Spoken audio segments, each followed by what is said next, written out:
এক দেশে ছিল দুই ভাই, তারা একে অপরকে অসম্ভব ভালোবাসত। ছোটবেলা থেকে তারা মসজিদের পাশে একটি ছোট্ট ঘরে বসবাস করত। তাদের পিতা ছিলেন একজন সম্মানিত আলেম, যিনি তাদের সবসময় সত্য কথা বলা, নামাজ পড়া এবং কোরআন শেখার শিক্ষা দিতেন। সময়ের সঙ্গে সঙ্গে দুই ভাই বড় হতে লাগল। বড় ভাই হোসাম, ছোট ভাই মারওয়ান। হোসাম সবসময় মারওয়ানের দায়িত্ব নিত। কখনো তাকে কষ্ট হতে দিত না।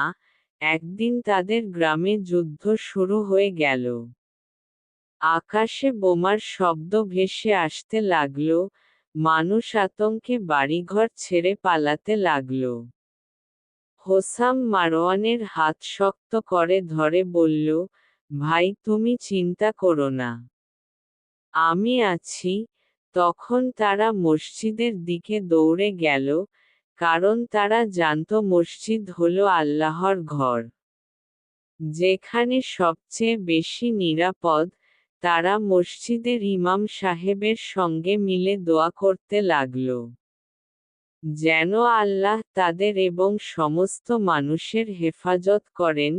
ইমাম সাহেব বললেন, সন্তানরা, আল্লাহর ওপর ভরসা রাখো, তিনি অবশ্যই সাহায্য করবেন।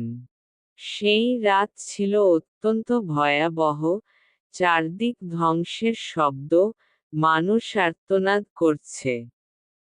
হোসাম মারওয়ানকে বুকে চেপে ধরেছে, যেন কোনোমতেই আলাদা না হয়। ভোরের দিকে কিছুটা শান্ত হলে তারা সিদ্ধান্ত নিল গ্রাম ছেড়ে শহরের দিকে রওনা দেবে। দুজন হাতে হাত ধরে পায়ে হেঁটে দীর্ঘ পথ পাড়ি দিতে লাগল। রাস্তায় অনেক ধ্বংসস্তূপ দেখল, ভীত শিশুর কান্না শুনল। তবে তারা কখনো হতাশ হয়নি, বরং একে অপরকে সাহস দিয়ে বলছিল, ভাই, আমরা আল্লাহর কাছে দোয়া করব আর এগিয়ে যাব, ইনশাআল্লাহ। তারা যখন শহরে পৌঁছালো তখন দেখল শহরও অর্ধেক ধ্বংস হয়ে গেছে। অনেক মানুষ ত্রাণের জন্য লাইনে দাঁড়িয়ে আছে। তখন তারা সিদ্ধান্ত নিল, আগে নামাজ পড়বে, তারপর যা হবে আল্লাহর ইচ্ছায় হবে। তারা একটি ভাঙা মসজিদে গিয়ে ওযু করে নামাজ আদায় করল। দুই ভাই সেজদায় গিয়ে এত কান্না করল যে মনে হচ্ছিল আকাশের ফেরেশতারা তাদের কান্না শুনছে। নামাজ শেষে তারা দুজন আল্লাহর কাছে দোয়া করল, হে আল্লাহ, তুমি আমাদের পথ দেখাও, আমাদের এতিম করো না, আমাদের ঈমানকে রক্ষা করো। তখন একজন বৃদ্ধ লোক তাদের কাছে এলো, যিনি ছিলেন একজন প্রখ্যাত আলেম। তিনি বললেন, সন্তানরা, তোমাদের মতো সাহসী মুমিন দেখলে হৃদয় প্রশান্ত হয়। তোমরা যদি চাও আমার সঙ্গে থেকো, আমি তোমাদের খাবার, আশ্রয় দেব আর দ্বীনের জ্ঞান দিব। হোসাম আর মারওয়ান একে অপরের দিকে তাকিয়ে রাজি হয়ে গেল। তারা নতুন জীবনের যাত্রা শুরু করল।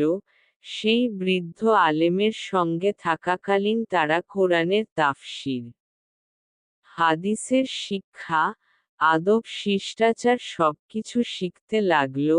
দিনের পর দিন, বছরের পর বছর, তারা দ্বীনের এত বড় আলেম হয়ে উঠল যে দূর দূরান্ত থেকে মানুষ তাদের কাছে আসত পরামর্শ নিতে।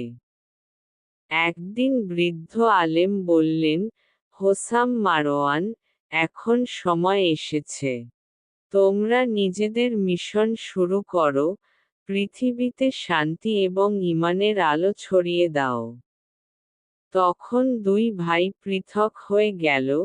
হোসাম উত্তর দিকে গেল, মারওয়ান দক্ষিণ দিকে। তারা প্রতিজ্ঞা করল, প্রতিদিন একে অপরের জন্য দোয়া করবে এবং একদিন আবার মিলিত হবে। হোসাম যেখানে গিয়েছিল সেখানে মানুষ অজ্ঞতার অন্ধকারে ডুবেছিল। সে মানুষকে কোরআন ও রাসূলের শিক্ষা দিল। মারওয়ান যেখানে গিয়েছিল সেখানে যুদ্ধ আর ফিতনার রাজত্ব ছিল। সে শান্তির ডাক দিল এবং বহু লোক তার কথা শুনে তাওবা করল। সময়ের সঙ্গে সঙ্গে দুই ভাইয়ের খ্যাতি এত ছড়িয়ে পড়ল যে বাদশাহ পর্যন্ত তাদের নাম শুনল এবং তাদেরকে বিশেষ সম্মান প্রদান করল। কিন্তু তারা কখনো অহংকার করেনি, বরং সবসময় বলতো, সমস্ত সফলতা আল্লাহর পক্ষ থেকে এসেছে। একদিন বহু বছর পর হঠাৎ দুই ভাই এক বড় ইসলামী সম্মেলনে মুখোমুখি হল। তারা একে অপরকে দেখে অশ্রুসিক্ত হয়ে গেল, জড়িয়ে ধরল এবং আল্লাহর শুকরিয়া আদায় করল। তারা বলল, আমরা একসঙ্গে বড় হয়েছি, একসঙ্গে দোয়া করেছি, আজও আমরা একসঙ্গে আল্লাহর পথে কাজ করছি। এভাবে দুই ভাই জীবনভর ঈমানের আলো ছড়িয়ে মানুষের হৃদয় জয় করে গেল আর একদিন তারা আল্লাহর সন্তুষ্টির সঙ্গে দুনিয়া থেকে বিদায় নিল। পুরো গ্রাম, শহর, এমনকি দেশ তাদের জন্য দোয়া করল আর বলল, কি ভাগ্যবান ছিল তারা, যারা আল্লাহর জন্য জীবন কাটিয়ে দিয়েছিল।